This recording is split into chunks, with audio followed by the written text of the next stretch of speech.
part of the healing process is the self-awareness. So let me begin by saying this.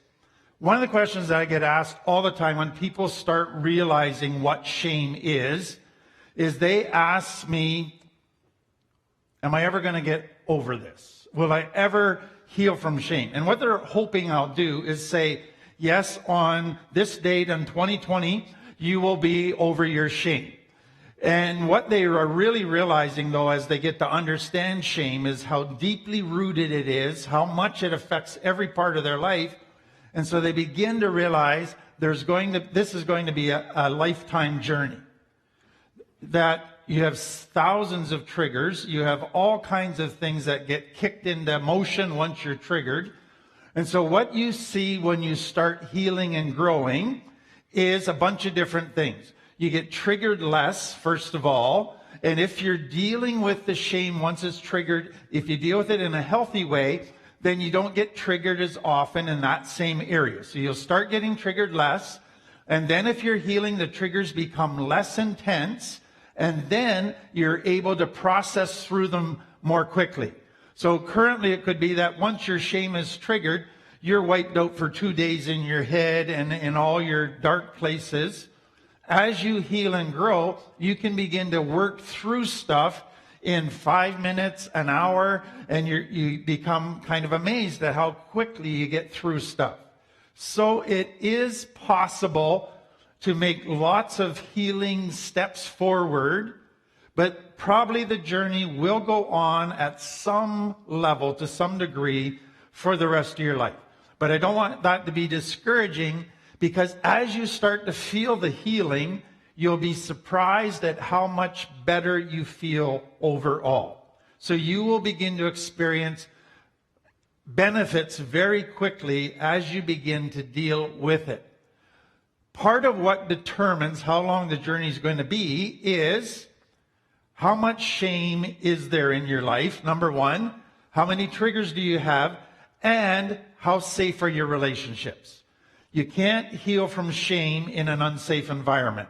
So you need to have safe people, safe environment, or else if you're with unsafe people, you just keep getting shame messages. So the better you're able to have safe people, the faster you can heal from shame.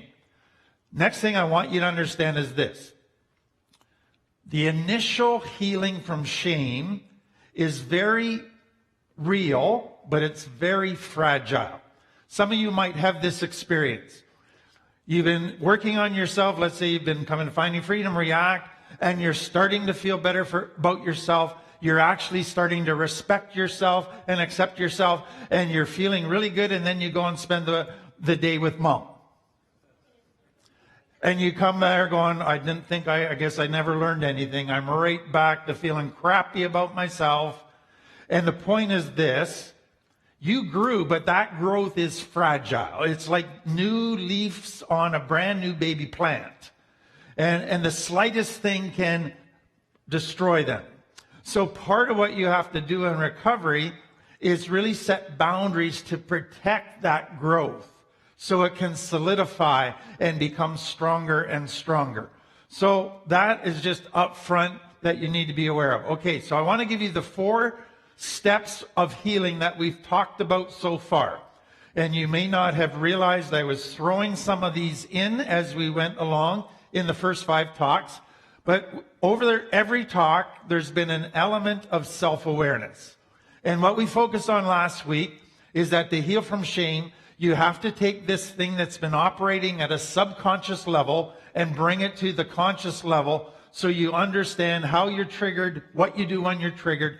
Then you can change it once you get it to that conscious level. So self-awareness is the first thing. Second thing, 2 weeks ago we talked about the lies we believe about ourselves, both about our value and about what gives us value. And so now you begin to replace those lies with the truth. And we talked about that and what it means to respect somebody else and the different types of respect. We've talked about all of that. So the point was this. In dealing with shame, there is a cognitive part.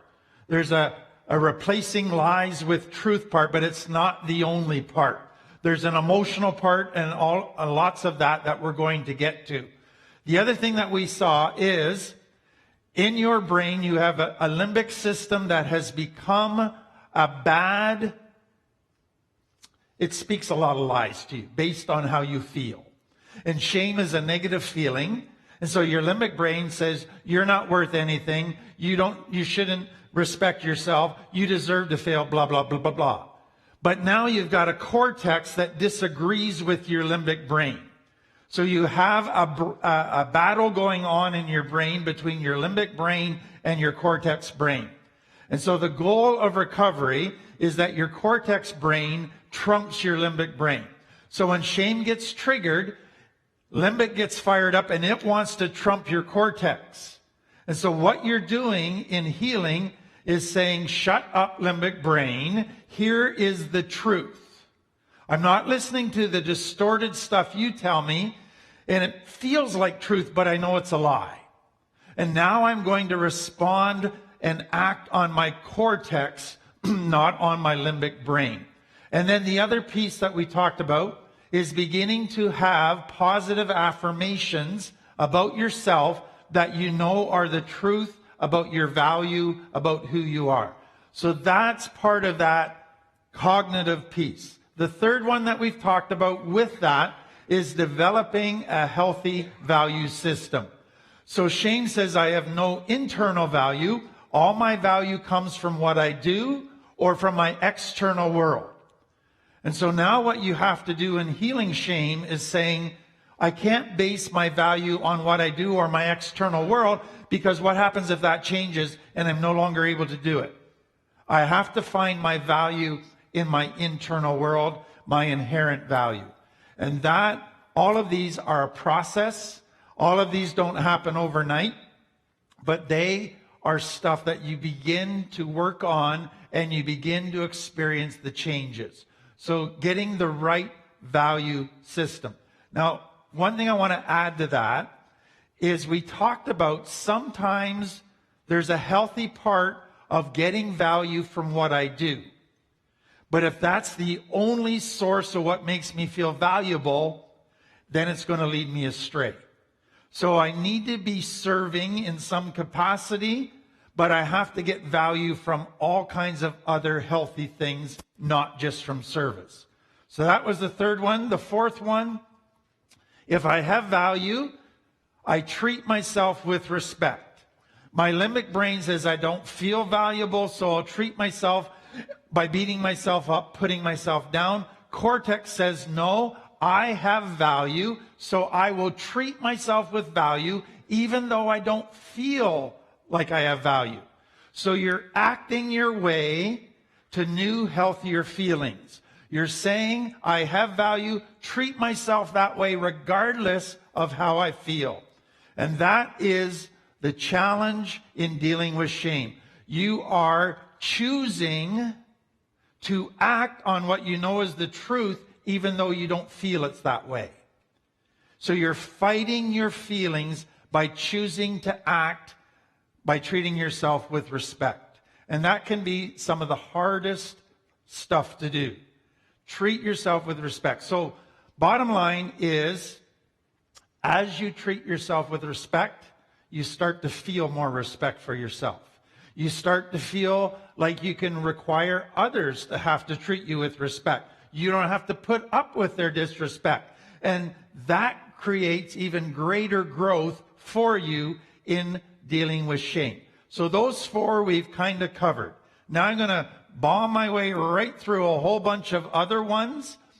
Some are we could go for a whole session on them. I'm giving you the Cole's notes, but it's really key, important stuff. So the next one is accepting yourself. Now, here's what I want you to understand. When I first started working in the counseling world 30 years ago, what was being talked about all the time was, you got to love yourself. Low self-esteem was on everybody's radar, and you got to love yourself. But what they were saying was, you have to try to create feelings of love for yourself. And what I found in working with people with tons of shame, They couldn't stir up good feelings to themselves. So if they went to a workshop and they said, look in the mirror and tell yourself you love you and feel all warm and fuzzy to yourself, they're going, rolling their eyes, going, who is this quack job that's running this class? Because I can't stir up any positive feelings. And so I said, okay, for deeply shamed people, that does not work initially. Where they have to start is not try to get warm feelings to themselves. They have to start by saying, I accept me. I choose to accept the body I was given. I choose to accept the personality I was given. And what does shame say? I don't like who I am. Because I think that's the reason I've been neglected and abandoned. So I wish I wasn't a shy, quiet person. I wish I was the outgoing leader that was funny all the time. And you wished for a different personality. You wished for a different face, all those different things. You start by making a choice. I choose to accept this package. I choose to accept the way I was born. Now that is easier said than done, because you've never done that before. And so what's going to happen is, once you start to want to get down on yourself because you're feeling your shyness and nobody's wanting to talk to you because you want to sit in a corner all by yourself, you go, you know what? I'm shy. Instead of seeing that as just a negative, I wonder if there's positives from being shy. And you think about it from a positive perspective. So let me give you this. When I was young, I was super shy. I was super analytical. And I didn't like that about myself, because I didn't relate to people my own age. They wanted to talk about stupid things, about the latest girl that everybody was excited about. And I wanted to talk about deeper stuff. And none of them were interested. And so I just didn't connect. And I wished I was something different. And then at some point I thought, you know what? I wonder if there's benefits in being this shy thinker. And I began to look at it from those eyes. And you realize I would never be effective at what I do today if I wasn't a shy thinker. So I began to realize being shy has a lot of positives that outgoing people don't have. And so those are the things that you begin to think about. Okay. Next one, not only are you accepting who you are, you also need to accept your past. So what happens with shame is, I hate my upbringing. I wish I didn't have it. I wish I had a whole different set of circumstances. And you can stay in that place of I wish, or if only, for the rest of your life. Or you can come to a point where you say, I can't go back and change anything. So instead of seeing it as all bad, I wonder what I could learn from it that would make me a better person. Instead of just being bitter and resentful about it, let's learn the lessons from it. You want to know what you'll find? You'll learn lessons from your past that people who don't have your past will never learn. And you will gain strengths from that they will never get based on their past. And so at some point, you say, I accept me and I accept my upbringing. As crappy as it was, I choose to accept it. Third thing you have to accept, healing is a slow journey. And it is a messy journey. So everybody that comes into recovery wants the silver bullet that is going to be the magic pill that they take and they're fixed. And they never struggle again. I was talking with somebody today who works with people that are in kind of the most severe federal penitentiaries for the most severe crimes. They all want to get well, not all, but many want to get well, as long as they don't have to work very hard at it. As long as it's easy. As long as it doesn't require much change. That's what they want. So they all say, I want to get better. I just don't want to do the work of getting better. So here's what I do with clients, this little graph. This is what growth in dealing with shame looks like. You make some progress, you get triggered, fall flat on your face. What happens when you fall flat in your face? You walk around and say, I guess I didn't learn anything. I'm so stupid. And you feed your own shame and you beat yourself up. Wrong response, but that's the normal response. So eventually you pick yourself back up and you start working again and you start making more progress, get triggered, fall flat in your face. And that goes like that for a long time. But what I want you to see is that the overall progression of the graph is you're getting higher and higher. You're growing. So think of it this way. When you have a baby that's getting to that 1-year-old mark and they take their first step, do you go, you fell on your face? You're a failure. You should be ashamed of yourself. No, you're applauding. Going, way to go, get back up. Try that again.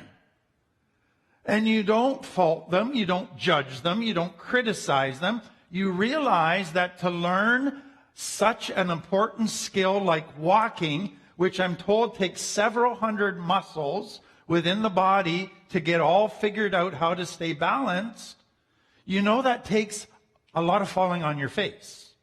And what you're hoping is that over time, they'll fall less and less and walk more and more, and then they'll eventually run. That's recovery.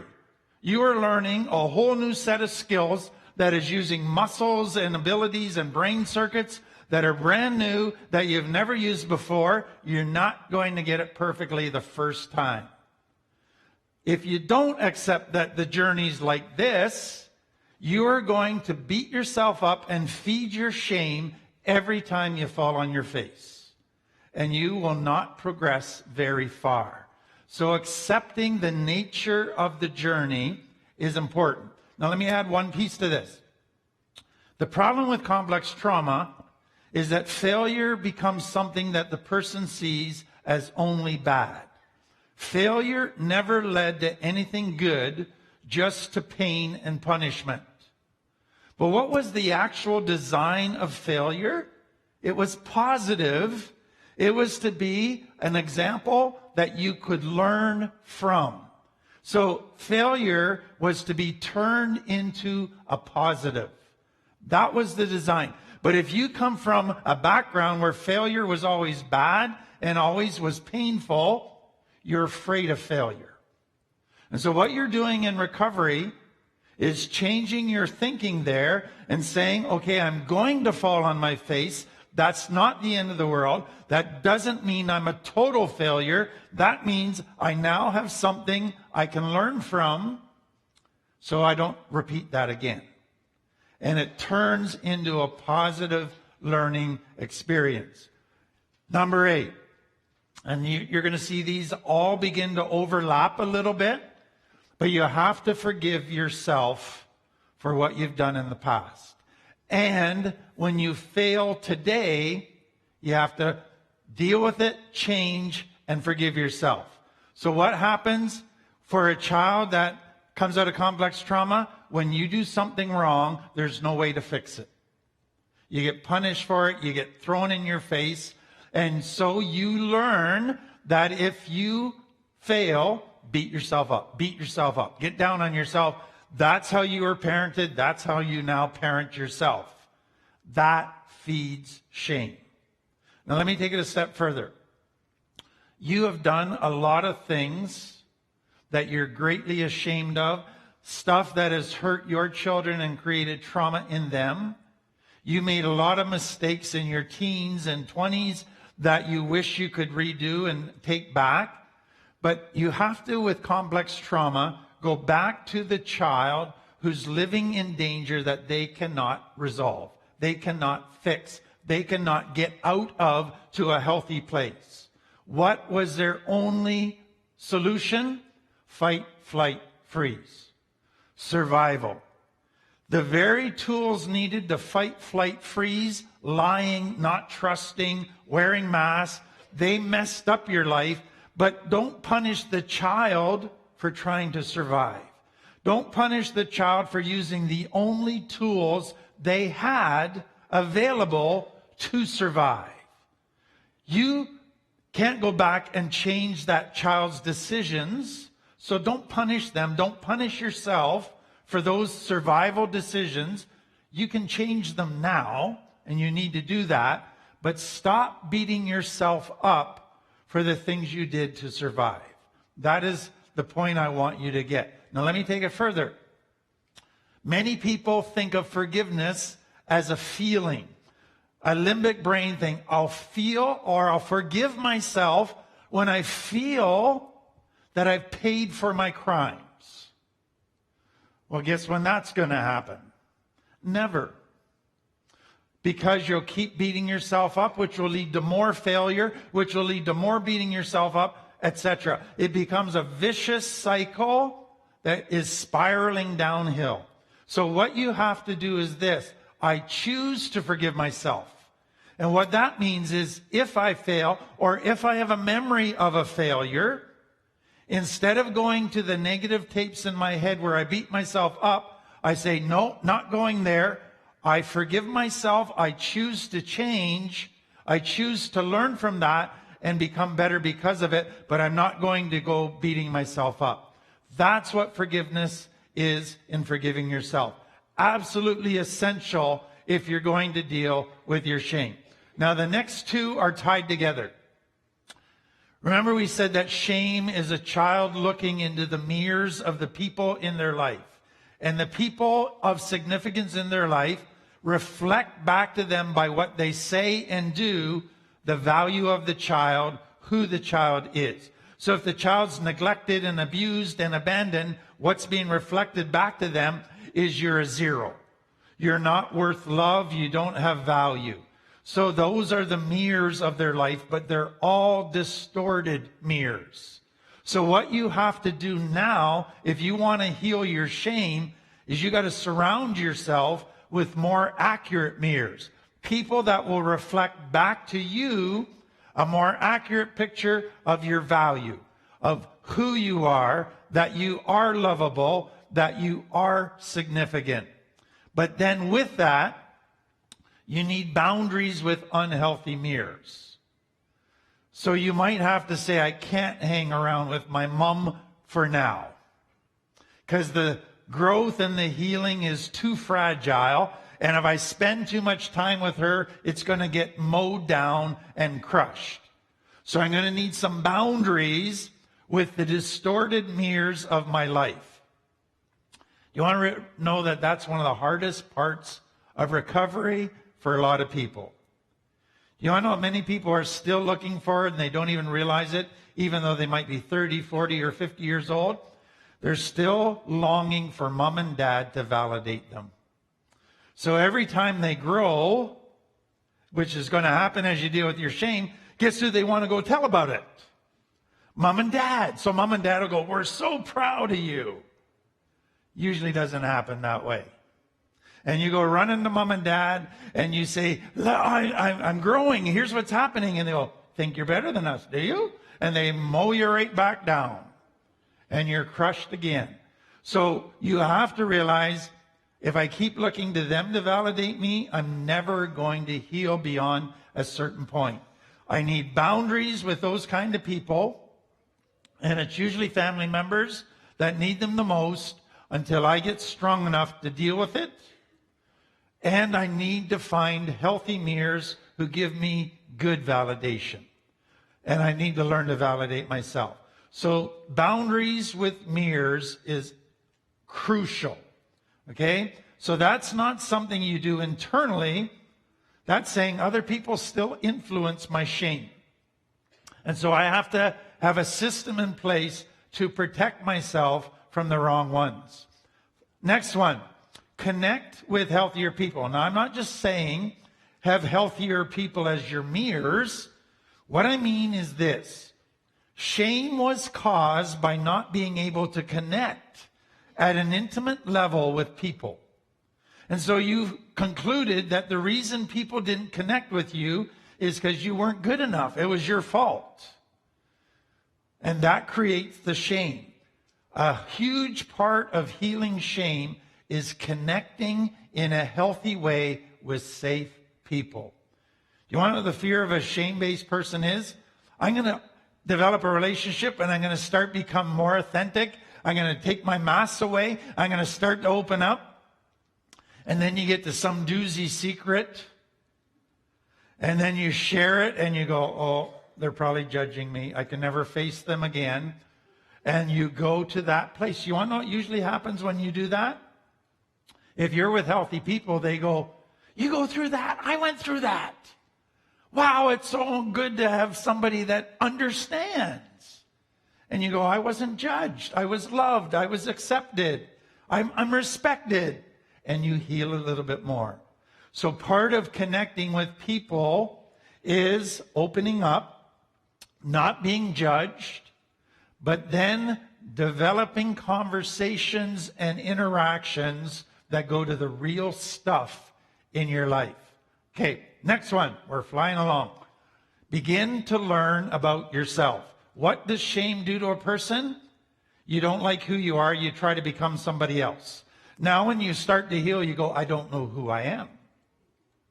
I don't know if I'm outgoing. I don't know if I'm shy. I don't know if I'm funny. I don't know if I'm serious. I don't know who I am. Don't know if I'm good at sports. I don't know if I'm good at administration. Total blank. You know all the roles you played. You know all the masks that you wore, but you're not sure who you really are. Do things that help you find that out. Take personality type tests. Read books on that.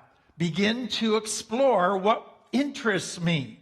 Maybe I'll take guitar lessons. Maybe I'll try an art class. Maybe I'll try martial arts, whatever. Try different things to find out what you're good at. Now, here's what you have to understand. What does shame do when you go to try a new thing? Uh-oh, what happens if I'm not good at it and I look stupid? Well, I better not risk trying anything. So in order to get to know yourself, you got to push through shame and risk failing and looking stupid and moving out of your comfort zone. But as you do that, you realize nobody killed me and I didn't die. And I actually grew from that. And you get more courage to keep doing it. Next one, grieve your past. So I talked about accepting your past, but that doesn't mean you're happy about your past. It means there's a lot of crap that you have to grieve. So a couple things that I want you to think about.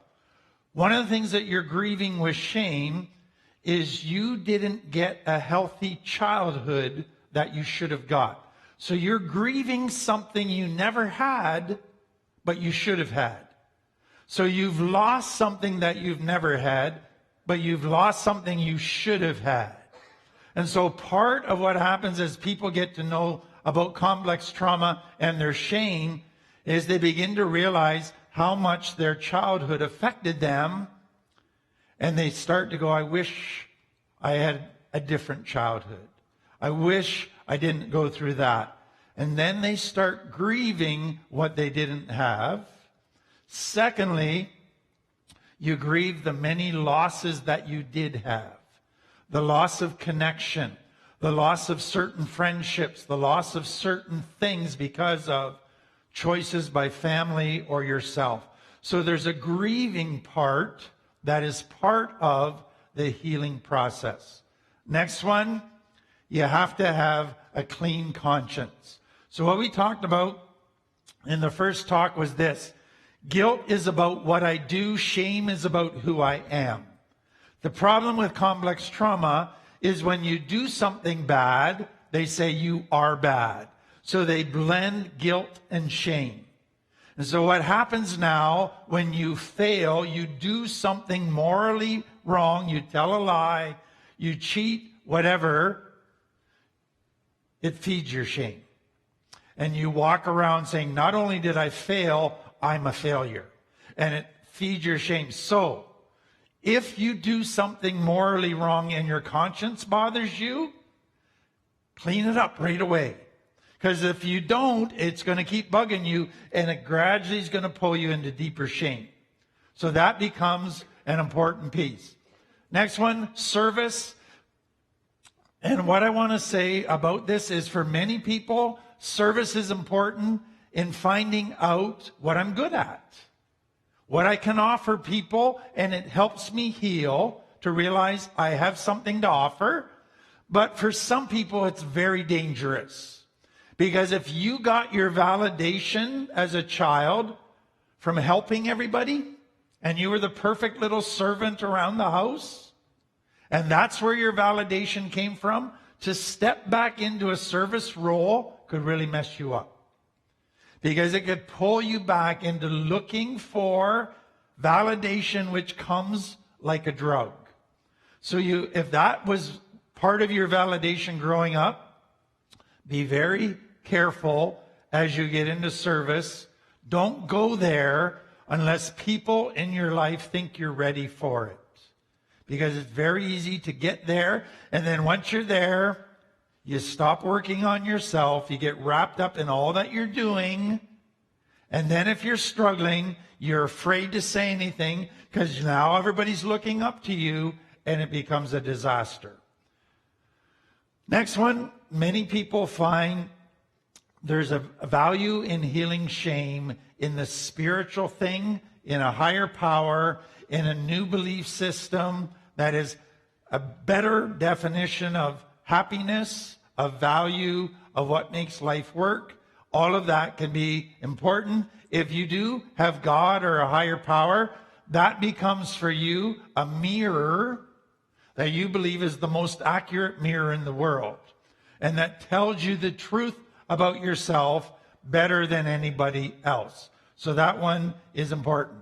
Next one, humility versus humiliation. Now, here's what I want you to understand. A lot of people, cultures, religious people, have defined humility as shame. And I want you to understand that. If you go to many places and ask them to define humility, guess what they'll say? You're worse than everybody.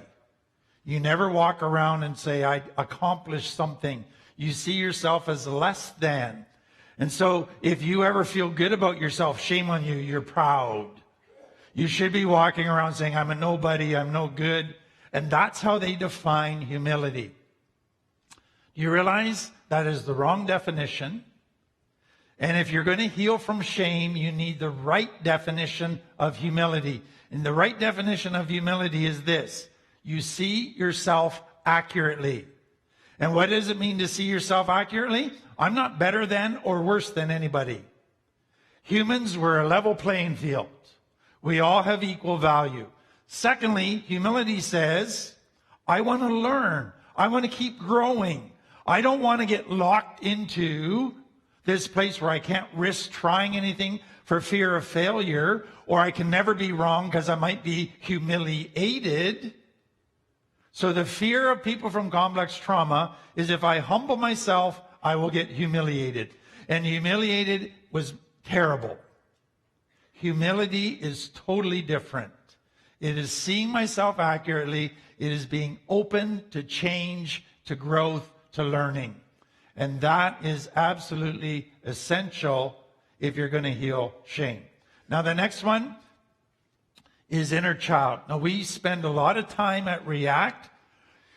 Let me just say a few things. Inner child, for a lot of people, they go, oh, that's hokey.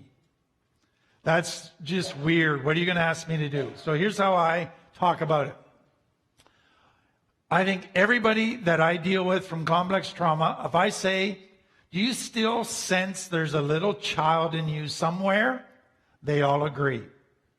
And then I go, okay, let's just focus on that little child inside of you, which is a younger you. What emotions is that child feeling? And they'll go, wow, they're hurt, they're sad, they're angry, they're full of fear, they got tons of shame, and they hate themselves. I say, okay, so that child, that inner you, that little you, has nothing but negative emotions.